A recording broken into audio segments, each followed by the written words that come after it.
Hey guys, what is up? Welcome back to my channel, Books with Bree, and today I will be bringing you guys my not so in-depth, more so general book review of The Wicked King by Holly Black. Alright guys, before we jump into the video, I would just like to give a big thanks to everyone who has followed my Bookstagram account, which I will have linked in the description below. And so for reaching 100 followers on Instagram, I would like to do a giveaway and buy one of my followers on Instagram a book off of their TBR list. And the only rules are that you have to be following me on Instagram already, and there is going to be a post up about an hour before this video airs, and all you gotta do is go like it and tag 2 other book-ish accounts. This is aimed to help my other fellow bookstagrammers, so I would love if the winner was actually a bookstagrammer and someone who is truly invested in books. And I understand giveaways are a lot of fun to enter, but please let my followers and other bookstagrammers have a better chance of winning, because it is such an amazing thing and I'm very happy that I'm able to give back for all the support that I've been given.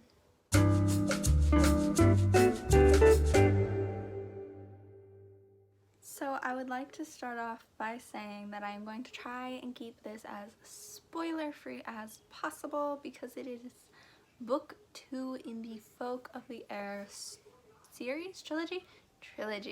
There we go. That's what it is. It's a trilogy. And so the second book follows Jude as she tries to maneuver her way through the court of the Kingdom of Elfham, as she has Prince Cardan practically in her pocket, who is now king. And she is struggling to figure out who has betrayed her, because it comes to her attention that somebody she trusts and loves has tried to betray her. And so we follow her as she works to find a way to extend her oath with Cardan so that she has a longer control over him, so that she does not have to put Oak on the throne so young. Personally, I started this book during this year's reading rush, as mentioned in my previous videos about the 2020 reading rush, and I was not able to finish it in that time period because I was just mentally and physically exhausted after the first 3 days. And so instead I took a week-long break from when I started it on July 26th. So after that, I had only read 20 pages, so a week-long break didn't do anything for my memory of what had already happened in the book so far, because nothing had happened. And so when I finished it, though, on August 6th, I was absolutely in love with it. It was a 5 out of 5 star read for me. And I think my favorite part of The Wicked King as a sequel was the amount of character growth that we see. I would usually say character development, but I, in this situation, believe that character growth is a better description for what Jude, Cardan, and Oak go through. Those are the characters I believe we see the most character growth in, because in the first book, Jude is constantly building up layer after layer of walls around her emotions, just so that she can find a spot in the court so she and her sister are safe. But in book 2, I would like to describe it as her walls are slowly like falling down, but sadly I cannot describe it like that because that would be inaccurate. I would more so have to go with describing it as her walls are quickly being blown apart because of Cardan. And not in a bad way. Like, it doesn't have to be in a bad way. But I think we see a lot of character development with that, and Jude trying to understand her own emotions towards Cardan, towards Taryn after what happens in the first book, towards Maddox after she had to betray him, and towards herself for what she had to do to protect Oak.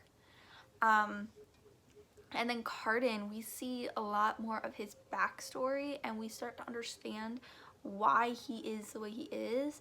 And I want to say he's reckless, but he's not. He's smart. He's really smart. He just goes to the extremes, and that isn't a bad thing for him. It just gives people the wrong impression right away, and so they misjudge him.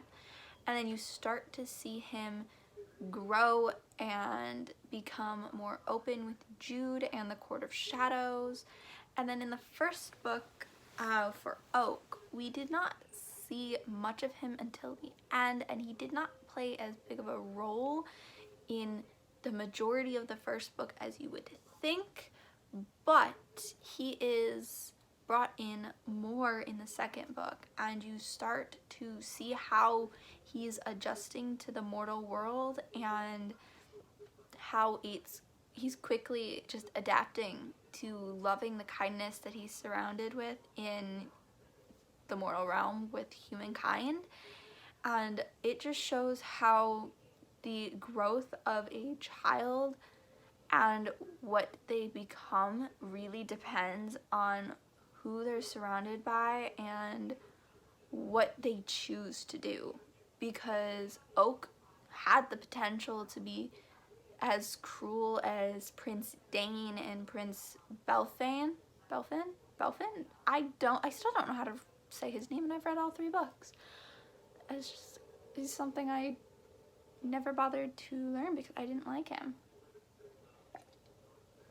But I really think those 3 characters had the absolute best character growth, and you truly get to see how much family means to each character in this book, especially with the different events happening. But then I would also like to talk about the plot, and I think each book in the trilogy had the ability to be a lot bigger than it was. There could have been so much more expanded upon with like the world, the characters, history, because it is such a rich world. There is so much going on. But I think Holly Black made a very good choice on not having the books be really big, because everything that happens in each of the books kind of is put there on purpose to push the story forward. None of it is just for history. It all plays a part in something that happens through all 3 books, or just that book itself. It really just moves the story forward and changes how you look at things, and you're given all of the information that you really need to understand the story. But personally, I really like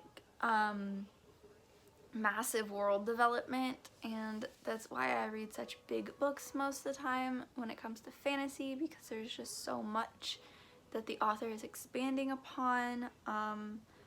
But I don't think I would ask for different from Holly Black for this trilogy, because the world was developed not slowly but gradually, and it is really astonishing how vivid the world is in my mind now that I've finished it, and I would not have asked for different. Personally, I would recommend this for anyone who would love to read this trilogy. The second book really did not have like second book syndrome, or whatever you want to call it, sequel syndrome, where it was just really crappy and could not live up to the first one. It exceeded my expectations, even though it took me a little bit to get into it, because it was very politics based in the beginning. And so I would definitely recommend this. I think a slightly older age group should read it than like, because it is labeled young adults. But my little brother is getting to the age of 11 here in a few weeks, and so he has like another year or two before he starts reading YA like really well. And personally, some of the stuff, the violence and the adult actions, I would not feel comfortable knowing my little brother has read. So I think maybe like 13, 14, 15-year-olds would be a better age group to aim for. And I'm 17 and I love the books. So I think really 15 and up would be great to read these books. Alrighty guys, that was it for today's video. I hope you enjoyed, and I really hope you guys go and check out the Folk of the Air series, which includes The Cruel Prince, The Wicked King, and The Queen of Nothing, all in that order.